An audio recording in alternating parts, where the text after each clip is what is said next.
Hello बच्चों, ये हम लोग देखेंगे जेई एडवांस 2025 का क्वेश्चन है। In a scattering experiment, a particle of mass 2m collides with another particle of mass m, which is initially at rest. Assume the collision to be perfectly elastic. The maximum angular deviation theta of the heavier particle, as shown in the figure in radian, is maximum value of theta निकालना है। तो बच्चा, ये question बनाने से पहले तुम लोगों को एक क्वेश्चन ये हम दिखलाना चाहते थे। ये क्वेश्चन था, a particle of mass m1 experiences a perfectly elastic collision with a stationary particle of mass m2. Determine their mass ratio if the particles fly symmetrically relative to the initial motion direction of the first particle with angle of divergence of 60 degree. ये stationery particle है, देखो, this particle is stationary particle, ये rest में है, ये particle move कर रहा है with velocity u, this is m1। Symmetrically hit करने के बाद इन दोनों के बीच में एंगल ऑफ डाइवर्जेंस जो हो रहा है दैट इज 60 डिग्री। तो it is given in the problem कि ये पार्टिकल चला गया यहाँ पर at an angle of 30 degree, तो ये पार्टिकल यहाँ पर चला जाएगा, this angle will be equal to 30 degree. इसका वेलोसिटी मान लो v1, इसका वेलोसिटी मान लो v2, ठीक है। तो ये बच्चा, ये ऑब्लिक कोलिजन का क्वेश्चन है जो हम लोग कोलिजन में क्लास में क्वेश्चन किए थे कि यहाँ m1 और m2 का रेशियो क्या होगा। तो इस तरह का क्वेश्चन जनरली बनाने के लिए हम लोग क्या यूज करते हैं, मोमेंटम कंजर्वेशन यूज किया जाता है ना। तो मोमेंटम कंजर्वेशन ऑब्लिक कोलिजन में अलोंग एक्स एक्सिस अलग कंसीडर करते हैं and momentum conservation along Y axis अलग कंसीडर किया जाता है। तो along Y axis momentum conservation अगर कंसीडर करेंगे तो यहाँ पर देखो, इसका अलोंग एक्स एक्सिस मोमेंटम होगा m1 v1 cos 30 और वाई एक्सिस में होगा m1 v1 sin 30। सिमिलरली इसको अगर हम लोग ब्रेक करेंगे तो ये होगा m2 v2 cos 30 और यहाँ होगा m2 v2 sin 30। so as there is no initial momentum along y axis, तो momentum conservation along y axis अगर कंसीडर करेंगे तो यहाँ पर ये मोमेंटम ऊपर पॉजिटिव हो गया, ये मोमेंटम नीचे नेगेटिव हो गया। तो इसका और इसका resultant along y axis initially कोई मोमेंटम नहीं था, तो इन दोनों का मिला के total momentum along y axis जो होगा 0 होगा। तो total momentum along y axis, initial along y axis and final along y axis अगर हम लोग कंसीडर करेंगे तो along y axis इनिशियली कोई मोमेंटम नहीं था और फाइनली मोमेंटम जो होगा m1 v1 sin 30 positive and for this one minus m2 v2 sin 30 negative. तो इसको यहाँ लेकर क्या हो, sin 30 कैंसिल हो जाएगा, तो यहाँ से हम लोग m1 v1 equal to m2 v2 पाएंगे। ये हो गया momentum conservation along x axis, sorry along y axis. Now momentum conservation along x axis अगर हम लोग कंसीडर करेंगे initial and final, so initially the particle was moving with velocity u having mass m1, so its momentum will be m1 into u, and finally along x axis, both along x axis have same direction, so their positive direction of x axis, so resulting momentum along x axis दोनों को add करेंगे तो it becomes equal to m1 v1 plus m2 v2 into cos 30। now m1 v1 की जगह हम लोग m2 v2 put कर सकते हैं, यहाँ से m1 v1 equal to m2 v2 या m2 v2 की जगह में m1 v1 हम लोग पुट कर सकते हैं। तो अगर हम लोग यहाँ पर m2 v2 की जगह में m1 v1 पुट कर दें तो it becomes m1 u m1 v1 plus m1 v1, तो it becomes 2 m1 v1 and cos 30 equal to √3/2। तो ये 2 कैंसिल, m1 कैंसिल, तो v1 का वैल्यू हो जाएगा u डिवाइडेड बाई √3। v1 का वैल्यू हो जाएगा u डिवाइडेड बाई √3। तो यहाँ से v2 का वैल्यू निकालो, देखो देयरफॉर m1 v1 की जगह लिख सकते हैं हम लोग u divided by √3 equal to m2 v2। तो v2 का वैल्यू हो जाएगा m1 u divided by √3 m2, ये बना v2 का value. Now we have to find the ratio of m1 and m2। m1 और m2 का रेशियो निकालना था। m1 और m2 का रेशियो निकालने के लिए you need one more relation, जहां से हम लोग m1 m2 का रेशियो निकालने के लिए v1 और v2 का वैल्यू पुट कर सकते हैं। तो वो रिलेशन हम लोग जो यूज कर रहे थे, क्या यूज कर रहे थे बताओ, this is a perfectly elastic collision. तो परफेक्टली इलास्टिक कोलिजन अगर होगा तो total energy will be conserve and then according to conservation of energy, according to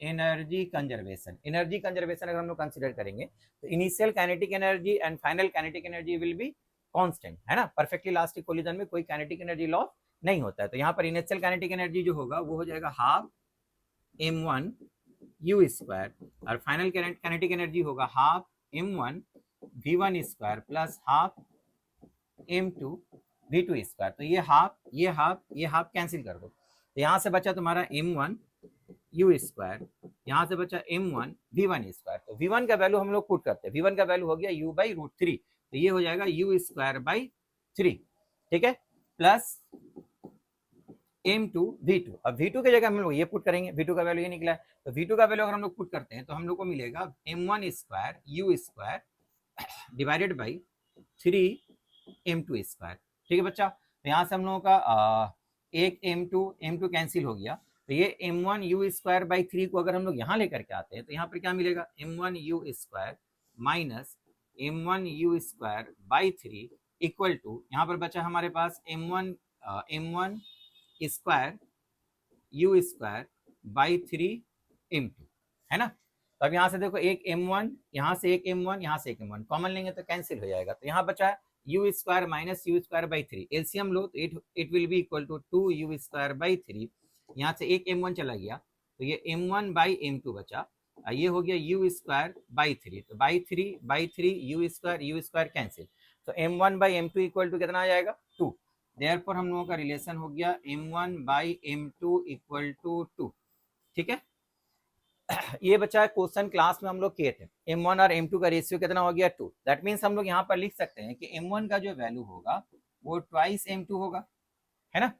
तो m2 जो भी कंसीडर करोगे m1 का वैल्यू उसका डबल हो जाएगा। अब सोचो कि अगर m2 का मास हम लोग m कंसीडर करेंगे तो m1 कितना हो जाएगा बताओ, 2m हो जाएगा।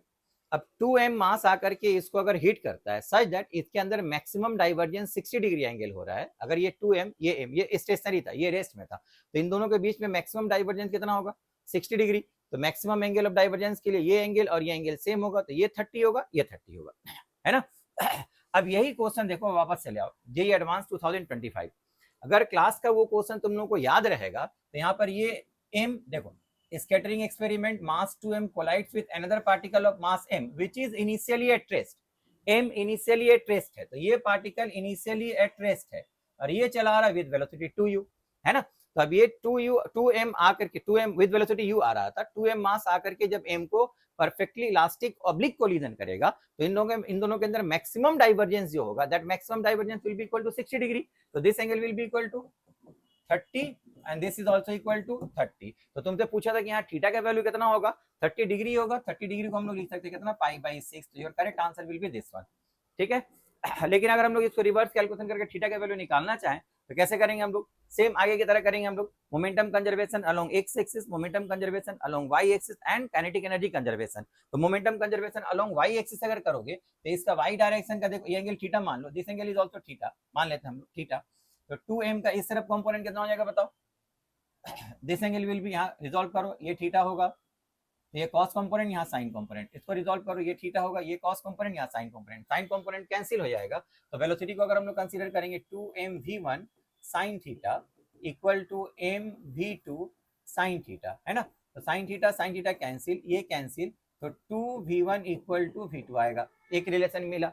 Momentum conservation along y axis, अब momentum conservation along initial x axis and final along x axis अगर हम लोग कंसीडर करते हैं तो क्या लिखेंगे, इनिशियल मोमेंटम हो गया 2mu, फाइनल मोमेंटम हो जाएगा along x axis 2mv1 cos theta plus only m v2 cos theta. तो यहाँ से देखो ये m कैंसिल हो जाएगा। अब यहाँ पर हम लोग v2 की जगह में पुट कर सकते हैं 2v1, यहाँ पर अगर हम लोग 2v1 पुट करते हैं 2v1 cos theta 2v1 cos theta, तो it becomes equal to 2v1 cos theta 2v1 cos theta, so it is 4v1 cos theta equal to 2u, तो 4 यहाँ से 2 कट करो तो v1 का वैल्यू हो जाएगा u divided by 2 cos theta, है ना। अगर v1 का वैल्यू ये होता है तो v2 का वैल्यू कितना होगा, अब इससे मल्टीप्लाई करो 2v1 पुट करो तो यहाँ 2 ये 2 कट जाएगा, तो v2 का वैल्यू आ जाएगा only u by cos theta. Now we can use conservation of kinetic energy as we have got the value of v1 and v2, theta is unknown, theta निकालना है हम लोगों को, तो थीटा को इन टर्म्स ऑफ थीटा हम लोग value put करेंगे, तो एनर्जी कंजर्वेशन आप अगर यूज करोगे तो ये हो जाएगा half m u square equal to half 2m v1 square plus half M V two square. तो यहाँ से बच्चा एक तो हाफ हाफ हाफ कैंसिल हो गया, दूसरा तुम्हारा एम एम एम कैंसिल हो जाएगा। अब वी वन और वी टू का वैल्यू पुट कर दो, तो ये हो गया तुम्हारा क्या चीज बताओ, टू यू स्क्वायर, यहाँ हो गया two V one square. V one का वैल्यू था ये वाला, इसको वैल्यू पुट करेंगे हम लोग, तो ये हो जाएगा तुम्हारा U square by four cos square theta. अब वहां रह गया V two square, V two का वैल्यू अगर हम लोग ये पुट करते हैं तो ये हो जाएगा तुम्हारा कितना बताओ, you square by cos square theta.